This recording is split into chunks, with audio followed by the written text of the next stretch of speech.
BTC गभर्नमेन्टनि बानजायनायाव गासै बिटिसिआव जोंहा 420टा बिटिसिआवहाय जोंना बड'लेण्ड CM10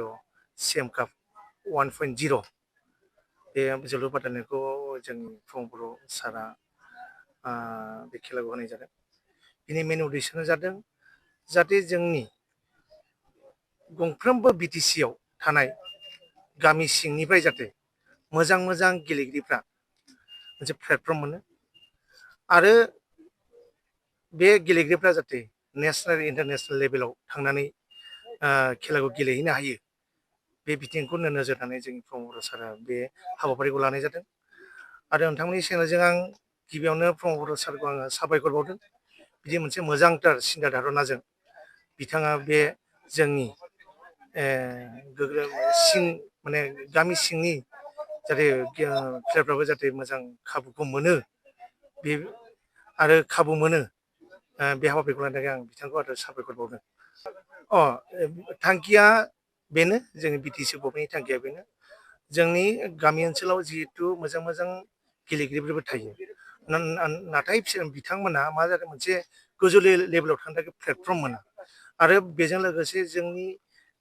गामि ओनसोलफ्राव जोंनि लाइमोनफ्रा गेलेनायखौ बाद होबाय माखासे जायगायाव जाहाथे बे गेलेगिरिफ्रा आरोबाव जाहाथे मोजां प्लेटफर्म मोननानै गोजौ लेभेलाव गेलेहैनो हायो आरो जोंनि माखासे जुदि समाज बेरेखा हाबाफारि जेरै जौ लोंनाय ड्राग्स लांनायजों जोंनि इउथफ्रा माखासे गोलैसोनानै थाबाय सोरबा रिहाब सेन्टाराव थाहैबाय दा बेफोरखौ बोखांफिननो थाखाय जोंनि प्रमद बर' सारा बे हाबाफारिखौ लादों। आङो बेखौनो मेसेज होनो सानदों फै जोंनि बे स्पर्ट्सआव नैबे बड'लेण्ड CM1.0 जों बयबो बाहागो लानि आरो जोंनि गेलेगिरिफोरखौ जोङो मदद होनो जाहाथे बिथांमोना गोजौ लेभेलाव थांनानै गेलेहैनो हायो नेशनेल आरो इन्टारनेशनेल लेभेलावहाय आरो आङो बयनि लाइमोनफोरखौ खावलायगोन जोङो जिहेतु दानि जुगा कम्पिटिसन जुग जोङो बे लोंनाय जानाय सोबनायजों जाहाथे गोलैना थाया स्पर्टजोंबो जों जिहेतु जोंनि लाइफखौ जों दानो हायो बेनिखायनो जोंनि लाइमोनफोरखौ आं बे ओनसोलनि जानालिगौ बिटिसि लाइमोनफोरखौ खावलायगोन नोंथांमोना ओंखारबो आरो खेला दुलायावहाय गोसो होनानै जाहाथे गावनि लाइफखौ दानो हायो आं बेखौ खावलायगोन।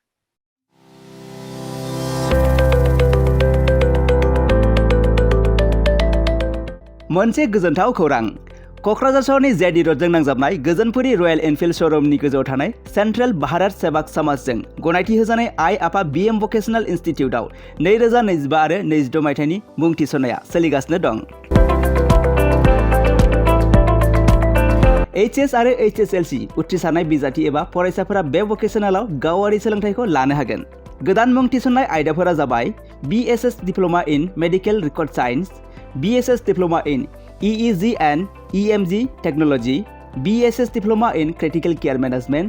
BSS Diploma in Hospital Waste Management,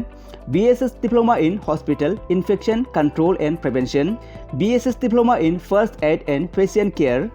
BSS Diploma in Physical Assistant, BSS Diploma in ECG Technician, BSS Diploma in Hospital Administration, BSS Diploma in Hospital Sterilization Technician Assistant, Certificate in Dietitian, Certificate in Old Age Care,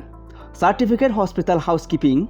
Lab Assistant, Pharmacy Assistant, Certificate in Emergency Medical Service, Certificate in Pulmonary Function Test एबा PFT Technician, Certificate in Awareness of HIV/AIDS, Certificate in Anti-Malaria Training आरो लोगोसे Office Management Courses, Computer Courses आरो Communicative and Soft Skill Educationनि कर्सफोरखौ 2 बोसोरनि गेजेरावनो आबुं खालामनानै BSS एबा भारत सेवाक समाजजों गनायथि होजानाय डिप्ल'माखौ लानो हागोन।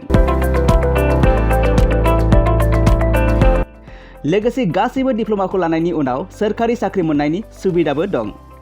जुदि नोंथांमोनहा बेफोर कर्सनि थाखाय गोदानै मुं थिसननो गोसो दङब्ला आइ आफा BM भकेशनेल इनस्टिट्यूटनि नैबे मबाइल नाम्बार 9395899391 एबा 8135971844 बे मबाइल नाम्बारनि गेजेरजों थोंजों सुलाद लाहरनो हागोन।